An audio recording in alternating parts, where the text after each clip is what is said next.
මාසෙට රුපියල් ලක්ෂයක් සැලරි ලැබෙනවා. හොඳ සැලරි එකක් වගේ නේද? හැබැයි එකම රුපියල් ලක්ෂයක් සැලරි ලැබෙන දෙන්නෙක් ගමු. එක්කෙනෙක්ට මාසාන්තිමට සල්ලි ඉතුරු වෙනවා. අනික් කෙනාට සැලරි එක ලැබුණු දවසේ නම් ඊළඟ සැලරි එක එනකල් සල්ලි මදි.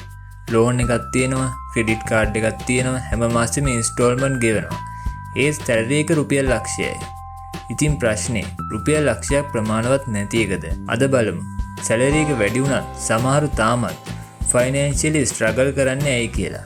මුලින්ම ලොකුම හේතුවක් ලයිෆ්ස්ටයිල් ඉන්ෆ්ලේෂන්. උදාහරණයක් විදිහට කලින් සැලරි එක රුපියල් 60000යි. ඔතකොට සාමාන්‍ය ෆෝන් එකක් පාවිච්චි කරා, පොදු ප්‍රවාහන සේවය භාවිතා කළා, ගෙදරින් කෑම ගෙනිච්චා. ඊට පස්සේ සැලරි එක රුපියල් ලක්ෂයක් වුණා. ඔතකොට අලුත් ෆෝන් එකක්, අලුත් වෙහිකල් එකක්, වැඩිපුර කෑම, වැඩිපුර shopping, weekend trip මේ වගේ දේවල් එකින් එක එකතු වෙනවා. ඉතින් ඉන්කම් එක රුපියල් 40000කින් වැඩි වුණාට එක්ස්පෙන්සස් උත් රුපියල් 40000කින් වැඩි වෙලා.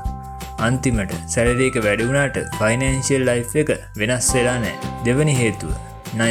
සැලරි එක වැඩි වුණාම දැන් මට මේක ගෙවන්න පුළුවන් කියලා හිතනවා. ඒ නිසා ෆෝන් එකකට ලෝන් එකක්, වෙහිකල් එකට ලීස් එකක්, ක්‍රෙඩිට් කාඩ් එකකින් shopping, තවත් පර්සනල් ලෝන් එකක් එකින් එක එකතු වෙනවා.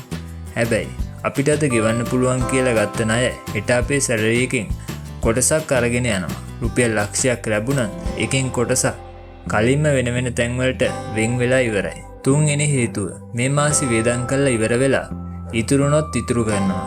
මේ ගොඩක් අය කරන වැරද්දක්. රුපියල් ලක්ෂයක් සැලරි ලැබුණා මුලින්ම වේදම් කරනවා. ඊට පස්සේ අනේ මේ මාසෙ සල්ලි ඉතුරු වෙන්නේ නැහැ කියනවා. ඒ වෙනුවට සැලරි එක ලැබුණ ගමන් පොඩි ගාණක් හරි වෙනම ඉතුරු කරන්න. රුපියල් 5000ක්, රුපියල් 10000ක් ඔයාගේ සිටුේෂන් එක අනුව ඔයාට පුළුවන් ගාණක්. මොකද ඉතුරුන් කියන්නේ මාසෙ අන්තිමට ඉතුරු වෙන දෙයක් නෙමෙයි. ඒක කලින්ම තීරණය කරන්න ඕන දෙයක්. හතරවෙනි හේතුව ඉමර්ජන්සි ෆන්ඩ් එකක් නැති එක. හිතමු ඔයාගේ මාසික වියදම හොඳට මැනේජ් වෙනවා. හැබැයි හදිසියේ වෙහිකල් එක රිපෙයාර් කරන්න වෙනවා. ගෙදර අත්‍යවශ්‍ය වියදමක් එනවා. ජොබ් එකේ ප්‍රශ්නයක් එනවා වගේ දෙයක් වුණොත් ඉතුරු නැත්තම් ක්‍රෙඩිට් කාඩ් ලෝන් වලට අමතරව ආයෙත් ණය ගන්න වෙනවා. ඒ නිසා ඉන්කම් එක කොච්චර වුණත් හදිසි අවස්ථාවකට මුදල් නැත්තම් ෆයිනෑන්ෂියලි ස්ටේබිලිටි එක දුර්වලයි. අන්තිමට අපිට නොපෙනෙන වියදම් රුපියල් 300යි, රුපියල් 500යි, රුපියල් 10යි මේක පොඩි ගාණක් නේ කියලා හිතනවා.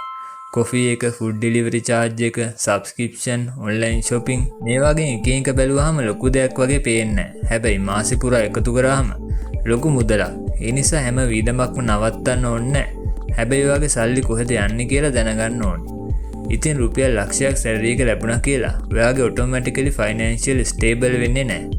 ඒ වගේම රුපියල් 50000ක සැලරි එක ලැබෙන කෙනෙක් අනිවාර්යයෙන්ම දුප්පත් වෙන්නෙත් නැහැ. ඇත්තම වෙනස ඉන්කම් එක විතරක් නෙමෙයි. ඔයා ඒ ඉන්කම් එක මැනේජ් කරන විදිහේ. ඒ නිසා සැලරි එක වැඩි වුණාම ලයිෆ්ස්ටයිල් එක එකපාරට වැඩි කරන්න එපා.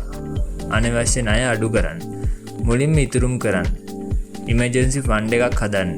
ඒ වගේම ඉන්කම් එක වැඩි වෙන හැම අවස්ථාවකදීම ඒ වැඩි වූ මුදලින් කොටසක් තමන්ගේ ෆියුචර් එක වෙනුවෙන් තියාගන්න. මොකද රුපියල් ලක්ෂයක් උපයන එක වැදගත්. හැබැයි රුපියල් ලක්ෂයක් උපයලා ලක්ෂයම වියදම් කරනවා නම් සැලරි එක වැඩි වුණාට ෆයිනෑන්ෂියල් ෆ්‍රීඩම් එකට ඔයාට ලං වෙන්න බෑ. ඔයාගේ සැලරි එක වැඩි වුණාම මුලින්ම වියදම් වැඩි කරනවද? ඉතුරුම වැඩි කරනවද?